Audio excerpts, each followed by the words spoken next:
Hello everyone. Essay of sodium benzoate non aqueous titration के अंदर, एसिडीमिट्री titration के अंदर एसे ऑफ सोडियम बेंजोएट का टाइट्रेशन का ऐसे परफॉर्म करा जाता है। बेसिकली सोडियम बेंजोएट जो होता है ये वीक बेसिक नेचर का होता है, जैसे इफिड्रिन हाइड्रोक्लोराइड था, और इसका भी टाइट्रेशन हम लोग पर क्लोरिक एसिड के सोल्यूशन से ही परफॉर्म करते हैं। सो sodium benzoate contain not less than 99% and not more than 100.5% of the sodium benzoate. Description में मैंने लिख रखा है, sodium benzoate is available as a white crystalline और ग्रेनुलर पाउडर और फ्लैक्स, ऑर्डरलेस होता है ये, और वाइट अफेंट ऑर्डर हाइग्रोस्कोपिक। तो हमें याद रखना है जो सोडियम बेंजोएट होता है वो अवेलेबल होता है वाइट कलर के क्रिस्टलाइन फॉर्म में या ग्रेनुलर पाउडर के फॉर्म में, फ्लैक्स के फॉर्म में, ऑर्डरलेस होता है, ये फेंट ऑर्डर का भी होता है, हाइग्रोस्कोपिक कैरेक्टरिस्टिक्स का होता है। Sodium benzoate has a anti bacterial and anti fungal property. Sodium benzoate जो होता है उसका एंटी बैक्टीरियल और एंटी फंगल प्रॉपर्टी भी होता है। It is used as a preservative in a pharmaceutical formulation up to the 0.5%. Sodium benzoate का को एज ए प्रिजर्वेटिव भी यूज करते हैं फार्मास्यूटिकल फार्मूलेशन में 0.5% ज़्यादा परसेंटेज के सोल्यूशन के फॉर्म में। Sodium benzoate is commonly ingredient of the cough preparation. Sodium benzoate जो होता है ये कफ प्रिपरेशन वाले जो सिरप्स हैं उसमें एज ए प्रिजर्वेटिव भी यूज़ किया जाता है, इंग्रेडिएंट की तरह इसको यूज़ किया जाता है। हमें याद रखना है कि ये जो है फार्मास्यूटिकल फार्मूलेशन में प्रिजर्वेटिव की तरह यूज़ किया जाता है, कप सिरप में भी ये एज ए इंग्रेडिएंट यूज़ किया जाता है। It's a important points these two, ये गेट के एग्जाम में भी पूछ लेते हैं इससे क्वेश्चन। रिएक्शंस, सो ब्यूरेट की रिएक्शन क्या हो रही है, देखिए ये ब्यूरेट है, पर क्लोरिक एसिड है, इसमें नीचे जो होता है वैसे ही सोडियम बेंजोएट है। पर क्लोरिक एसिड का सोल्यूशन हम लोग एसिटिक एसिड में बनाते थे, इफिड्रिन हाइड्रोक्लोराइड में देखा था हम लोगों ने। पर chloric acid react from the acetic acid, then it will be converted into the onium ion, और ये पर क्लोरेट एनायन का फॉर्मेशन करता है।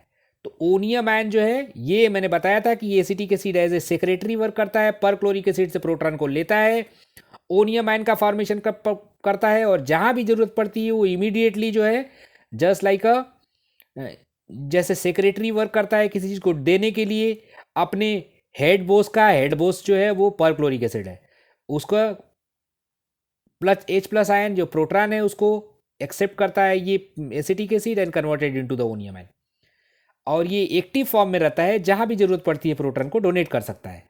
वॉल्यूमेट्रिक फ्लास्क की बात करें तो वॉल्यूमेट्रिक फ्लास्क के अंदर जो है सोडियम बेंजोएट होता है, इसका भी सोल्यूशन हम लोग एसिटिक एसिड में ही बनाते हैं।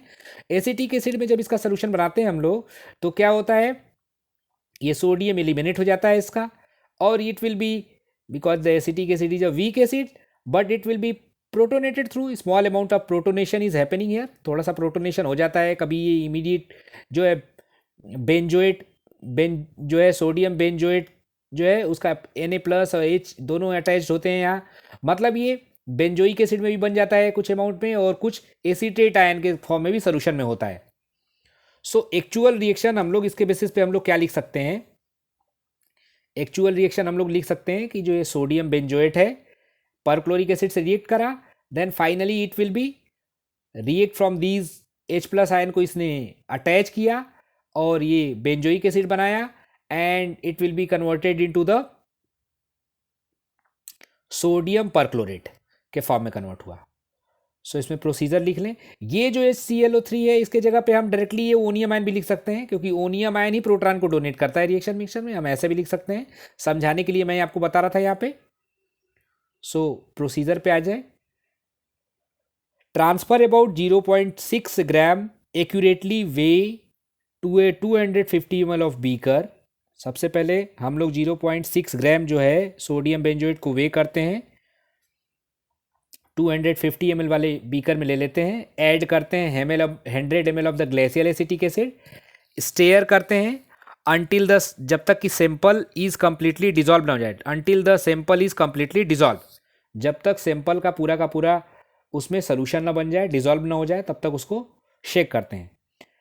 Crystal add the crystal violet and titrate the with a 0.1 normal perchloric acid in a glacial acetic acid solution. उसके अंदर क्रिस्टल वायलेट इंडिकेटर यूज करते हैं, टाइट्रेट करते हैं 0.1 नॉर्मल परक्लोरिक एसिड से, जो कि ग्लेशियल एसिटिक एसिड में इसका सोल्यूशन बना होता है. Carry out the blank titration, पहले ब्लैंक टाइट्रेशन परफॉर्म कर लेते हैं हम लोग. सो फाइनली इक्विवेलेंट फैक्टर आता है 1 ml of 0.1 molar perchloric acid is equivalent to the 0.0144 gram of sodium benzoate. तो ये हम लोगों ने प्रोसीजर देख लिया. नेक्स्ट हम लोग को कैलकुलेशन के लिए just we will calculate the percentage of sodium benzoate. Percentage calculate करने के लिए हमारे पास एक फार्मूला होता है, इसके थ्रू हम लोग कैलकुलेट कर सकते हैं percentage of sodium benzoate. X M L is the volume of titrant, यहाँ लिखा हुआ है X M L is the volume of titrant consumed at the end point, मतलब जो हम लोग ब्यूरेट से वॉल्यूम ऐड कर रहे हैं वो एक्स एम एल है. Into normality, calculated normality, into factor यहाँ लिखा हुआ है 0.01441 into 100 divided by the normality जो गिवन होती है into weight of the sample in a gram. आप देख लीजिए यहाँ जो एक्स एम एल लिखा हुआ है, एक्स एम एल क्या है, volume of the titrant consumed at the end point, end point आने तक जो टाइट्रेंट कंज्यूम हुआ उसका volume. Next is the normality calculated. So normality calculated का मतलब होता है normality of perchloric acid after standardisation. जो भाई परक्लोरिक एसिड को स्टैंडर्डाइज करेंगे, परक्लोरिक एसिड जो होता है सेकेंडरी स्टैंडर्ड सोल्यूशन होता है, तो स्टैंडर्डाइज करने के बाद जो नॉर्मेलिटी आएगी वो कैलकुलेटेड नॉर्मेलिटी होगी. ऊपर लगाना है नॉर्मेलिटी कैलकुलेटेड. उसके बाद नीचे लिखा हुआ है नॉर्मेलिटी गिवन का मतलब वो 0.1 नॉर्मल जो सोल्यूशन बना रहे हैं हम लोग, थ्योरेटिकली जो सोल्यूशन प्रिपेयर करने के बाद जो उसकी नॉर्मेलिटी है, थ्योरेटिकल जो वैल्यू है, तो उसको हम लोगों ने मान लिया है it is a normality which will given.